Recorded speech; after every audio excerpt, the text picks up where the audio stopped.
Israel is intensifying its brutal war on Gaza as it moves to make its invasion permanent. A local militia is emerging as a top contender to operate as Tel Aviv's proxy and to help it dismantle Hamas and control the besieged Palestinian enclave thereafter. Israel's point person spearheading this traitorous mission is Yasser Abu Shabab from the local Tarabian Bedouin tribe. Among Palestinians, Abu Shabab is known as a thief and smuggler with a notorious background in dealing in cross-border contraband and narcotics. Since his dubious escape from Israeli prison after Tel Aviv launched its genocidal war on Gaza on October 7, 2023, Abu Shabab had rebranded himself and his gang as local security officers as part of a group calling itself Counter-Terrorism Mechanism. It claimed its aim was to protect and assist humanitarian aid convoys entering Gaza.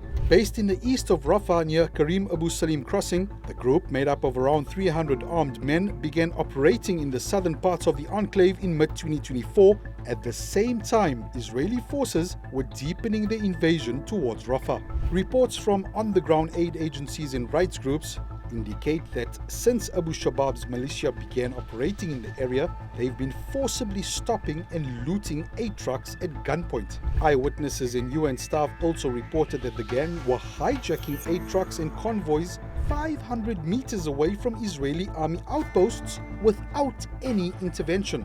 In November 2024, the Palestinian government in Gaza launched a major crackdown on the gang, killing at least 20 of its militiamen during joint raids with local tribes. Gaza's security services reported that the militia were working in cahoots with Israeli forces after the communications were intercepted.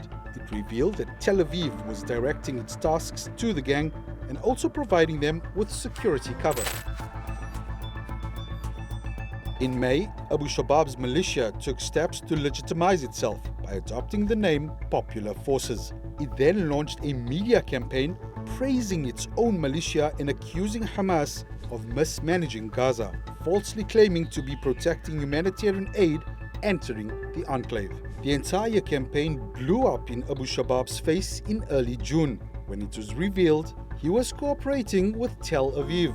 Palestinians in the enclave labeled him and his men as traitors and thieves carrying out Israel's agenda. Even his own family publicly labeled him a traitor and called for him to be killed. On June 5th, Israeli opposition leader and head of the right-wing Yisrael Beitenu party, Avigdor Lieberman, accused Israeli Prime Minister Benjamin Netanyahu of arming criminal gangs in Gaza. הם מקבלים נשק ממדינת ישראל. זה טירוף מוחלט. אני לא בטוח שזה עבר קבינט וקבינט אישר את זה. The next day, Netanyahu confirmed the claims, defending the move as a way to save soldiers' lives. שבצד גורמי הביטחון אנחנו הפעלנו חמולות בעזה שמתנגדות לחמאס. מה רע בזה? זה רק טוב. רק מציל חיים של חיילי צה"ל. On June 3rd, the militia released a video urging civilians to return to eastern Rafah through a voice note attributed to Abu Shabab.